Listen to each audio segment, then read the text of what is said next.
संसद में महाकुंभ में हुई भगदड़ को लेकर कई विपक्षी सांसद सवाल उठा रहे हैं, लेकिन सरकार है कि मुंह में दही जमा के बैठी हुई है। कोई भी सरकार का नुमाइंदा इस पर जवाब नहीं देना चाहता।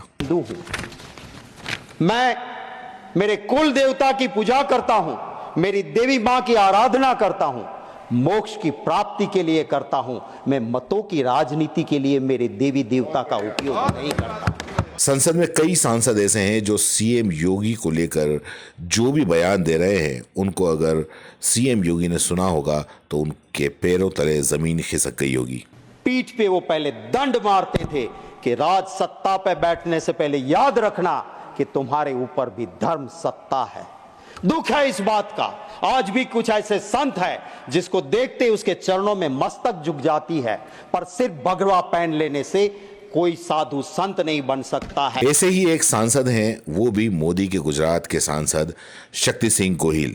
उनका भाषण 2 दिन से वायरल हो रहा है और उन्होंने योगी के लिए साफ साफ कह दिया कि उसको तो संत कहलाने का भी कोई हक नहीं है। उन्होंने संसद के अंदर कहा कि सर मैं हिंदू हूं, मेरे कुल देवता की पूजा करता हूं, मेरी मां की आराधना करता हूं, मोक्ष की प्राप्ति के लिए करता हूं। मैं मतों की राजनीति के लिए मेरी देवी देवताओं का उपयोग नहीं करता। इस बात का आज भी कुछ संत ऐसे हैं जिसको देखते हुए उनके चरणों में मस्तक झुक जाती है। सिर्फ भगवा पहनने से कोई साधु संत नहीं बन सकता। वो रावण था, ऋषि का रूप लेकर सीता मैया का हरण करने आया था, और उसी तरह सत्ता के हरण के लिए अगर कोई संत का ऋषि का रूप लेकर आता है तो मुझे दर्द होता है। मतलब सीधे सीधे तौर पर उन्होंने जो है योगी के लिए कह दिया कि वो संत नहीं है, वो ऋषि का रूप लेकर के सत्ता हरण के लिए आए हैं। वो रावण था, ऋषि का रूप लेके सीता मैया का हरण करने गया था। उसी तरह सत्ता के हरण के लिए अगर कोई संत का ऋषि का रूप लेता है, मुझे दर्द होता है। वो मेरे मजहब को बदनाम करता है, मेरे धर्म को बदनाम करता है। उन्होंने ये भी कहा कि मेरे मजहब को बदनाम करता है तो मुझे दर्द होता है। जब धर्म की बात को एक पॉलिटिकल इवेंट बनाया जाता है, जब गंगा मैया के पास में शास्त्र कहते हैं कि कोई गलत आदमी जाकर अगर स्नान करता है तो माँ का प्रकोप भी उठाता है, निर्दोष लोगों को की जान भी जाती है। मैं सरकार से महोदय आपके जरिए विनती करता हूँ, बता दीजिए नाम उनके, कौन कौन वहाँ पर गए थे, किसकी किसकी मृत्यु हुई थी। मतलब सीधे तौर पर जिस तरीके से जो योगी सरकार है, योगी सरकार जो अभी तक संख्या नहीं बता रही है, उसके लिए हर कोई सवाल उठा रहा है कि आखिर संख्या क्यों नहीं बताई जा रही है।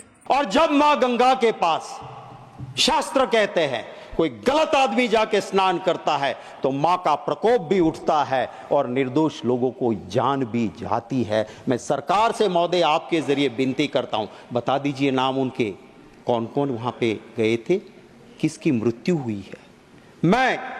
उन्होंने काफी सवाल उठाए, वो सवाल हम पूरे के पूरा आपको सुनाएंगे।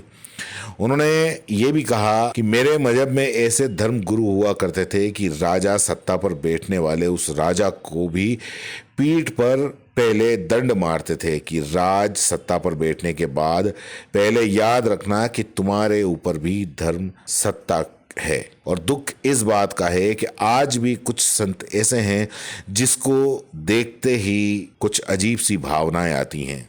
उन्होंने ये भी कहा कि सिर्फ भगवा पहन लेने से कोई साधु संत नहीं बन सकता। आप सुनिए उनका पूरा बयान कि उन्होंने क्या कहा।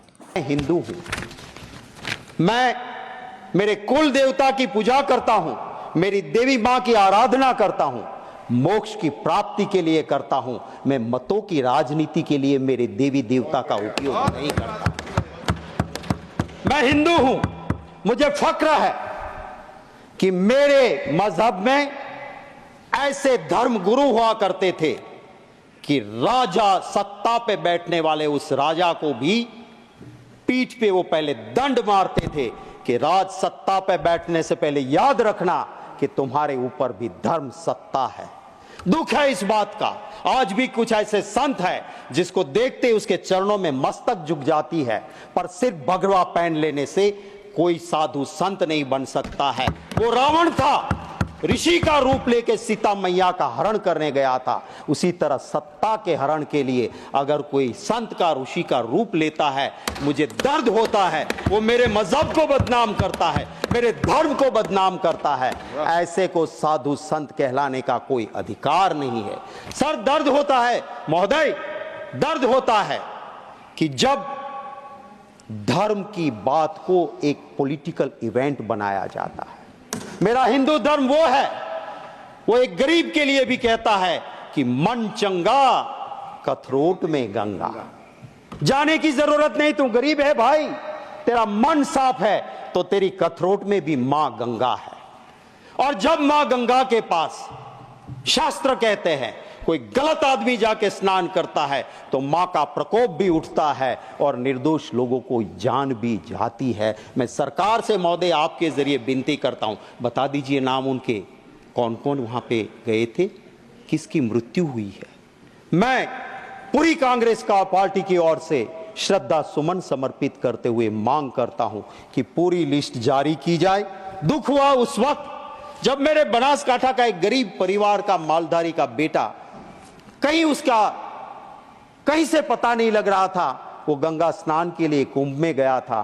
परिवार रो रहा था, कह रहा था उस नंबर तो लगता नहीं यूपी ने जो जारी किया है। मैंने मेरे ट्विटर हैंडल से यूपी सरकार को टैग करते हुए ट्वीट किया कि इसकी कहीं से आप छानबीन करो और बताइए। दुख है, मेरा तो ऑफिशियल ट्विटर हैंडल है, सर्च करने पे मेरा नंबर भी मिल जाता है। कोई सरकार के किसी भी अफसर का अभी तक, एक मेंबर पार्लियामेंट को फोन नहीं आया कि गुजरात से युवा आया था और इसका हमने ये छानबीन की है। राजनाथ सिंह जी भी थे वहां पे मुख्यमंत्री, और भी रहे। मैंने परसों ही यहां पे पूछा, कहा उन्होंने, यहां शक्ति सिंह कभी भी वीआईपी के लिए कुंभ में कोई व्यवस्था हम नहीं की थी और कभी भागदड़ दिक्कत नहीं हुई थी। क्यों आप की ऐसे? पूरा कैमरा दिख रहा है, जैसे क्रिकेट में वो चीयर गर्ल्स आते हैं। मुझे दुख होता है, मेरे साधु संत मेरे लिए मेरे दिलो दिमाग में रहते हैं, मैं नमन करता हूं, पर सिर्फ वो कपड़े पहन के किसी वीआईपी को नहलाते हैं क्या? ये अच्छा लगता है? साधु संत का काम है क्या? दर्द होता है उस वक्त पे, और मां गंगा भी उससे दुखी होती है, ये मैं जरूर कहूंगा।